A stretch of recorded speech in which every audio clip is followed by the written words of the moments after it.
ආයිබෝවන් ඔගොල්ලෝ හැමෝම පිළිගන්නවා අපේ YouTube channel එකට. අද මම ඔයගොල්ලන්ට කියලා දෙන්න යන්නේ ඕගොල්ලන් ඉන්න third party situation එකකින්. ඒ කියන්නේ හිතමු දැන් ඔයාගේ ආදරවන්තයාට හෝ ආදරවන්තිට වෙන සම්බන්ධතාවයක් තියෙනවා.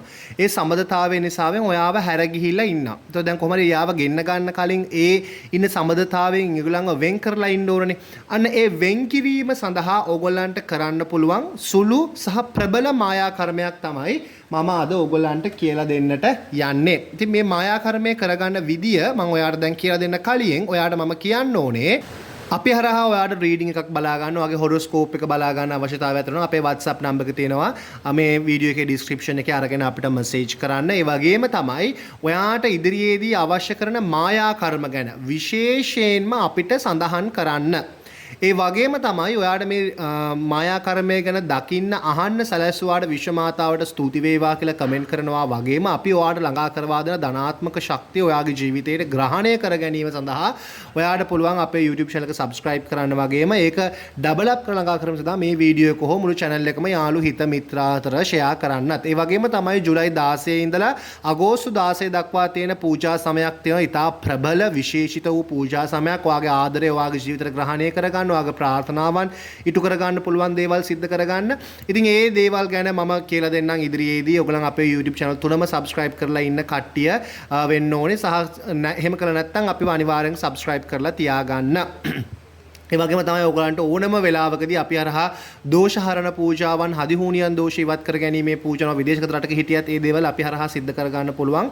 හැබැයි මේ යුරෝපීය ක්‍රමවල වලට නෙමෙයි, හින්දු සහ සිංහල සම්ප්‍රදාය අනුකූලව තමයි මේ දේවල් අපි සිද්ධ කරන්නේ. මේ දේවල් ගැන දැනගන්න අවශ්‍යතාවයක් තියෙනවා නම් අපේ WhatsApp නම්බර් එකට මැසේජ් එකක් යොමු කරන්න. හරි. අපි යමු ඔයාගේ third party situation එක, මේ මොහොතේදී ඉන්න third party situation එක කොහොමද ඉවත් කරගන්නේ කියලා. ඒකට අපිට අවශ්‍ය වෙනවා කුරුඳු ස්ටික් එකක්. කුරුඳු ස්ටික් අපිට අවශ්‍ය වෙන්නේ මොකටද? ක්ලෙන්ස් කරගන්න. ඒ වගේම සුදු පාට කැන්ඩල්ස් දෙකක්, කළු පාට පෑනක්, කළු පාට ත්‍රෙඩ් එකක් සහ ඔයාගේ ආදරවන්තයාගේ හේව ආදරවන්තියගේ ෆොටෝ එකක්. ඒ වගේම එයා මේ අවස්ථාවේදී third party situation එකක් ඇති කරගෙන ඉන්න. නැත්නම් යා මේ අවස්ථාවේදී ඔයාව හැරදහල්ලා ගිහිල්ලා ඉන්න කෙනාගේ ෆොටෝ එකක්. මේ විදිහට තමයි අවශ්‍ය වෙන්නේ. මේ ෆොටෝස් දෙක නම් අත්‍යවශ්‍යම නැහැ. නමුත් අරයාගේ කියන්නේ ඔයා ආදරය කරන කෙනාගේ ෆොටෝ එකක් ඇතිනේ. ඉතින් ඒ ආදරය කරන ෆොටෝ එක තිබ්බත් ප්‍රමාණවත්. එහෙම නැත්නම් අරයාගේ ෆොටෝ එකක් තියෙනවා නම් ගොඩාක් හොඳ ප්‍රබලව ඔයාට මේ ක්‍රියාව සිද්ධ කරගන්නට පුළුවන් කියලා මට කියන්න පුළුවන්. ඉතින් ෆොටෝස් දෙක පැත්තකින් තියාගෙන මම මේ අතරම ටැරෝ ඩෙක්කින් කාඩ්ස් දෙකක් අරගත්තේ. එහෙම ඇත්ත සිටුේෂන් එකක් නැති නිසාවෙන් ෆොටෝස් දෙක පැත්තකින් තියාගන්න. ඉස්සල්ලාම අපි හොඳට කුරුඳු ස්ටික් එක හොඳට දල්වලා කුරුඳු නැත්තම් ඔයාගාව ඔයාට හඳුන් කූරු දුම අල්ලන්නත් පුළුවන්. හඳුන් කූරු කුරුඳු නැත්තම් ගොඩාක් හොඳයි පාලෝ සාන්තෝ කියන ස්ටික් එක. පාලෝ සාන්තෝ ඔයාට මම අපි හරහා ඉදිරියේදී මිලදී ගන්න විදිහට වැඩ සලස්වා දෙන්නම්. නමුත් දැනට ඔයගලන්ට කුරුඳු ස්ටික් එක භාවිතා කරන්න පුළුවන්. කුරුඳු ස්ටික් එක අරගෙන මේ හොඳට මේ හැම දෙයක්ම හොඳට ක්ලෙන්ස් කරගන්න. ඔයාගේ වටපිටාව ක්ලෙන්ස් කරගන්න. ඔයා ඉන්න ප්‍රදේශය, ඒ කියන්නේ ඔයා දැන් මේ මායා කර්මය කරන ප්‍රදේශය ඔයා ක්ලෙන්ස් කරගන්න ඕනේ. දැන් ඉදිරියේදී ඔයගලන්ට ඕල්ට් එකක් සකස් කරගන්න ඕන විදිය දැනගන්න අවශ්‍ය නම්, ඒ කියන්නේ මායා කර්ම කරන්නම කියලා ඔයාට ඕල්ට් එකක් සකස් කරගන්න දැනගන්න අවශ්‍යතාවයක් තියෙනවා නම් අපිට කමෙන්ට් කරන්න. මම ඔයාට ඒකත් කියලා දෙන්නම්. නැත්නම් ඔයගලන්ට ටිකක් උස් තැනක එළිය පේන තැනක ඉන්නවා නම් ගොඩක් හොඳයි මේ ක්‍රියාව කරන්න. එහෙම කරලා ඉවරලා ගොඩාක් හොඳයි මේක රාත්‍රී කාලයේදී කරනවා නම්. දවල් වරුවේ එපා. රාත්‍රී කාලයේදී ඉර හොඳටම නැති වෙච්ච අවස්ථාවකදී තමයි මේක සිද්ධ කරන්න ඕනේ. ඉතින් ඒ විදිහට මේක සිද්ධ කරගන්න. මේ මෙන්න මේ කුරුඳු ස්ටික් එක අරගන්න. ඊට පස්සේ ක්ලෙන්ස් කරා අපි කුරුඳු ස්ටික් එක පැත්තකින් තිබ්බා. ඊට පස්සේ මේ පෑන අරගෙන ඔයාට පුළුවන් පෑන අරගෙන එක කැන්ඩල් එකක් අරගෙන ඔයාගේ ආදරවන්තයාගේ නම ලියන්න. අපි හිතමු ඔයාගේ ආදරවන්තයාගේ නම කළු පෑනක් වෙන මොකද ලියවෙන්නේ නැහැ. නමුත් ලියලා ඔයා එයාගේ නම ලියන්න. හිරාන් කියලා මෙතනින් ලියන්න. ඊට පස්සේ අපි හිතමු එයා third party situation එකක් ඉන්නේ ABC කියන තැන තිය එක කියලා. නැත්නම් ABC කියන තැනත් එක්ක කියලා. ඒ ABC කියලා ලියන්න. ඒතර මේ කැන්ඩල් එක දැල් වෙන පැත්තට තමයි මේ හොඳට බලා ගන්න. කැන්ඩල් එක තියෙන්නේ මේ දැල්ලා තියෙන මේ පැත්ත නම් ඔයාගේ ආදරවන්තයාගේ නම ලියන්න ඕනේ. ඔය ආදර කරන කෙනාගේ නම ලියන්න ඕනේ පල්ලෙහා ඉඳන් උඩට. ඊට පස්සේ ඔයාගේ third party situation එකේ ඉන්න කාන්තාව හෝ පිරිමි කෙනාගේ නම ලියන්න ඕනේ මේ පැත්තට කැන්ඩල් එක හරවලා උඩ ඉඳන් පල්ලෙහාට. ඒතර මෙහෙම තිබ්බම එයා ඉන්නේ උඩ ඉඳන් පල්ලෙහාට. ඔයාගේ එක්කෙනා ඉන්නේ යට ඉඳන් උඩට නම් ලියලා තියෙනෝනේ එහෙම.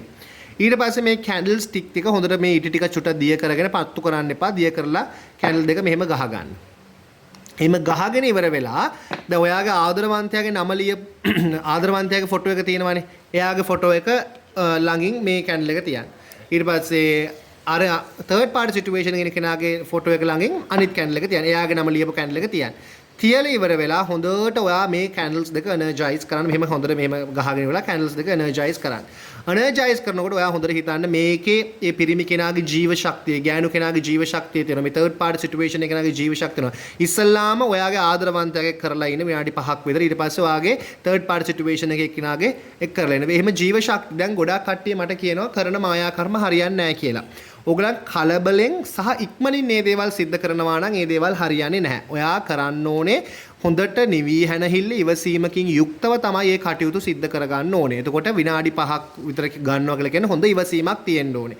මෙහෙම තියලා ඉවර වෙලා මේ කැන්ඩල් එක හොඳට කැන්ඩල් එක දිහා බලාගෙන ෆොටෝ එක දිහා බලාගෙන එනර්ජයිස් කරන්න. මේ කැන්ඩල් එක ඇතුලේ මේ පිරිමි කෙනා හරි ගෑනු කෙනා හරි ඉන්නවා.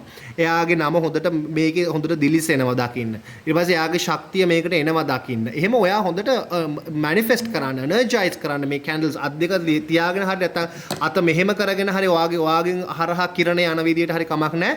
කොහොම හරි මේ විදියට සිද්ධ ගන්න කැන්ඩල් දෙක මෙහෙම ගහ ගන්න. මම දැන් ඔයගොල්ලන්ට පේන නිසා මේ විදියට තියා ගන්නවා. එහෙම එනර්ජයිස් කරලා ඉවර වුණාට පස්සේ මෙන්න මේ thread එක මේ කළු පාට thread එක මම දැන් නූල් ගොඩකින් දැන් ඔයගලන්ට එක කළු thread එකක් වුණත් ගන්න පුළුවන්. නමුත් මම සකස් කරගෙන ඉන්නේ කළු thread එක ඇත්තටම කියනවා නූල් ගොඩකින් තමයි මම මේක සකස් කරගෙන තියෙන්නේ. නූල් ගොඩකින් සකස් කරගන්න අවශ්‍යද කියලා අහුවොත් ඔව් නූල් ගොඩකින් සකස් කරගන්න එක ගොඩක් හොඳයි. ඒකට හේතුව තමයි එතකොට ඒගොල්ලන්ගේ එනර්ජීස් ගොඩක් මේකෙන් නිරූපණය කරන නිසාවෙන්. එක thread එකක් ගන්නවට වඩා thread ගොඩක් අරගෙන එකක් සකස් කරගන්න එක හොඳයි. මැදින් ගැටයක් දාගන්න. එහෙම දාගෙන ඉවරලා මේ thread එක ඔයාගේ අතේ තියාගෙන මෙන්න මෙහෙ පැත්තට හරවගෙන මේ කැන්ඩල් දෙක ළඟට තියාගෙන දැන් මෙහෙමනේ කැන්ඩල් එක තියෙන මේ කෙලින් අතර තියෙන කැන්ඩල් දෙක අතර මෙහෙම අල්ල හිටින විදිහට කැන්ඩල් දෙක පැත්තට අල්ල හිටින හොඳට ඔයා හොඳට ආයි එනර්ජයිස් කරන්න. මේ නූල තමයි ඒගොල්ලන්ගේ බන්ධනය. මේ නූල තමයි ඒගොල්ලන් එකතු වෙලා ඉන්නේ මේ නූල නිසාවෙන්. මේ තියෙන මේ thread එක නිසා ඒගොල්ලන්ගේ ආදරය බැඳීම තමයි මේ thread එක කියලා හොඳට හිතන්න. මේ කළු පාට thread එකක් ගන්නෙ ඒගොල්ලන්ගේ ආදරය නැති කරලා දාන්න අවශ්‍ය නිසාවෙන්. එහෙම කරලා ඉවර වෙලා ඔයා මේ thread එක මෙහෙම thread එක ඔතන්න මෙහෙම එක වටයක් හොඳට ඉඳ තියාගෙන මේ thread එක එක වටයක් මෙහෙම ඔතන්න එක කැන්ඩල් එක. ඒක එක පොටක් පැත්තකින් තියාගන්න. ඊට පස්සේ මේ thread එකත් එක අනිත් එක ඔතන්න මේ කැන්ඩල් එකේ මෙහෙම එක පැත්තකට. එහෙම ඔතලා ඒකත් පැත්තකින් තියාගෙන ඊට පස්සේ මේ දෙක එකකාර ගැටයක් ගහ ගන්න. මේ ගැට ගහනකොට මේ threads ඔතනකොට ඔයා හැමතිස්සෙම මැනිෆෙස්ට් කරන්න එකම අරමුණකින් යුක්තව සිද්ධ කරන්න ඕනේ. සිද්ධ කරගෙන මේකට හොඳට ගැටයක් දාලා ගැට කිහිපයක් හරි කමක් නැහැ දාලා ඉවර වෙලා ඔයාට ඒක මෙයාගලගේ මේ ආදරේ තමයි ඔයා ගැට ගහන්නේ කියලා හොඳට හිතන්න. එහෙම ගෙට ගහලා ඉවර වෙලා ඔයාට පුළුවන් ඊට පස්සේ මේ දැන් ඉතුරු වෙන දෙකක් මේ thread දෙක මෙහෙම ෆොටෝ එකට මෙහෙම වදන විදිහට තියන්න. ඊට පස්සේ මේ කැන්ඩල්ස් දෙක පත්තු කරන්න. හැබැයි මේ ගෙට ගහනකොට මැදින් වගේ තමයි මේ නූල් ගෙට ගහන්න ඕනේ. හරිද? ඊපස්සේ දැන් මෙහෙම තියෙනවනේ බන්ධනේ මෙහෙම එක කනෙක්ට් වෙලා තියෙන්නේ. ඊට පස්සේ මැදකින් වගේ ගෙට ගහලා ඉවරලා මේක පත්තු කරලා හොඳට ආය එනර්ජයිස් කරන්න. මේගොල්ලන්ගේ මේ කැන්ඩල් එක දිය වෙලා යනවා වගේ පිච්චිලා යනවා වගේ ඒගොල්ලන්ගේ ආදරය පිච්චිලා යනවා නැති වෙලා යනවා විනාශ වෙලා යනවා බඳන වෙන් වෙනවා. ඔයාගේ පැත්තට අර පිරිමි කෙනා හෝ ගෑනු කෙනා ලං වෙනවා කියන එක හොඳට දකින්න. මේක ඉතින් අතර වෛරයෙන් කරන්න එපා. ඔයාගේ ආදරය දිනා ගන්න ඔයා කරන්න. ඔයාගේ පැත්තට ආශිර්වාදය ලබා ගන්න කරන්න. ඉතින් ඒ නිසාවෙන් ගොඩාක් බෑඩ් එනර්ජීස් කරන්න එපා. බෑඩ් එනර්ජීස් එකතු කරගන්න එපා. නිකන් ඔයා හිතන්නේ ගොඩන වෙන් වෙනවා. ඒ හොඳටම ඇති.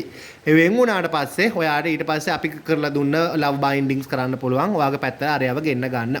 මේ විදිහට ඔයා මේ මායා කර්මය සිද්ධ කරගන්න. එතනදී ඔයාට යහපත් තත්ත්වයක් උදා කරගෙන third party situation එකෙන් වෙන් වෙලා ගිහිල්ලා ඔයාට එයාව ඔයාගේ පැත්තට නැඹුරු කරගන්න පුළුවන්. ඉතින් අපි ආයෙ එකතු කරගන්න ඕන නම් එයා ඉන්න මේ කාලේදී ආ ඉන්න සම්බන්ධතාවය දුරු කරගන්න ඕනේ.